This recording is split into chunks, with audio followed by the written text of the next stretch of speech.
आइए अब हम बात करेंगे हड़प्पा आर्ट एंड कल्चर की। हम बात कर रहे थे तो उसमें अब हम प्रस्तर की मूर्तियों के बारे में बात करेंगे।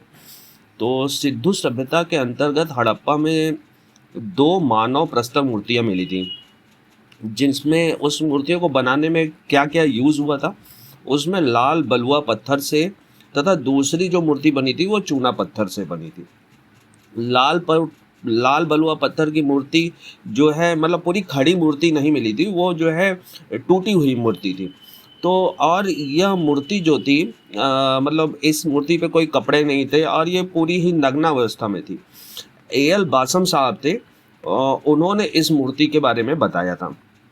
और जो दूसरी मूर्ति मिली थी वो सिलेटी चूने पत्थर से बनी हुई थी, लेकिन ये मूर्ति जो है मतलब नृत्य करती हुई थी। इसको हम जो है शिव नटराज के रूप में भी मानते हैं, ऐसा मार्शल साहब ने कहा था।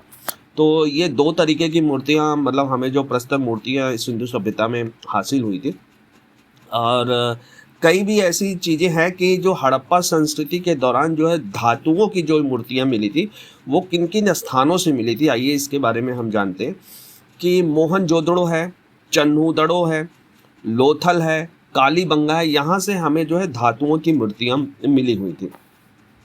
तो जो मोहनजोदड़ो से जो धातु की मूर्ति मिली थी वो लॉस्ट वैक्स से बनाई गई थी, मधुचिशिष्ट विधि से बनाई गई थी।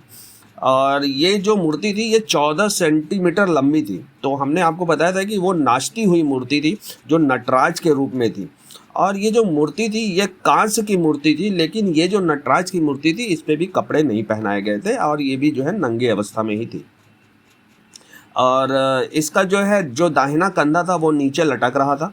और जो है नेत्र जो ये मूर्ति जो नाचती हुई मूर्ति दिखाई थी ये चूड़ियों से भरा हाथ था और जांग पर जो चूड़ियों से भरा हाथ जांग पर तथा केवल जो कलाई होती थी कलाई एक पहनी हुई चूड़ियों वाला हाथ कमर पर टिका हुआ था। तो मतलब जो चूड़ियाँ पहनी हुई थी और वो जो है हाथ में जो चूड़ियाँ थी और वो चूड़ियाँ क्या थी कमर तक थी।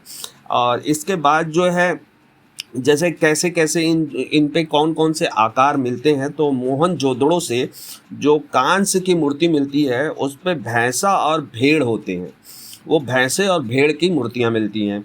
तो वहीं चन्हूदड़ो से जो है हमें बैलगाड़ी और इक्का गाड़ी की मूर्तियां मिलती हैं।